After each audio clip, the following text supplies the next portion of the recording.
নমস্কার বন্ধুরা, welcome back to my another mini blog.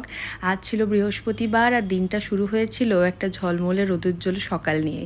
চলে এসেছি রান্নাঘরে সকালে জলখাবারটা বানাতে। গতকাল রাত্রিবেলা আমরা যা মোমো খেয়েছিলাম, রুটিগুলো রয়ে গেছে সবগুলোই। তো সেই রুটি দিয়েই আজকে সকালবেলায় সারা হচ্ছে ব্রেকফাস্ট।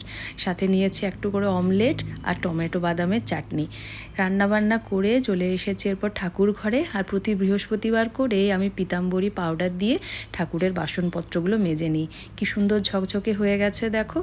গোপালের ভোগ হিসেবে প্রতিদিন একটু করে চকলেট আর একটু করে লাড্ডু দিই, আর সাথে একটু করে প্যাড়া দিই বাকি ঠাকুরের ভোগ নিবেদন করার জন্য।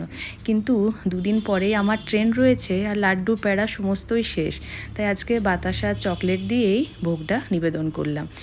আজ পোগো সকাল থেকেই বলছিল গোপুকে স্নান করাবে, সে কারণে পোগোর হাত দিয়েই আজকে গোপালের স্নান পর্বটা চুকলো। প্রদীপ জেলে ধূপকাঠি জেলে প্রসাদ নিবেদন করে আমার পূজা মোটামুটি কমপ্লিট। চলুন এরপরে রান্নাঘরে যাই দুপুরের খাবার দাবার বানানোর জন্য।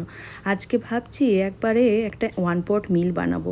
এটাতে যেমন নিউট্রিশনও থাকে আর তার সঙ্গে ঝটফট তৈরিও হয়ে যায়। প্রচুর পরিমাণে সবজি নিয়েছি, এখানে আলু, ক্যাপসিকাম, গাজর, টমেটো, পেঁয়াজ, গ্রিন পিস আর সুইট কর্ন।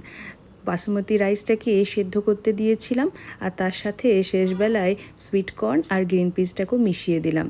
বেশি ভালো করে সিদ্ধ করে নিতে হয় এই ওয়ান পট মিল করার জন্য রাইসটাকে।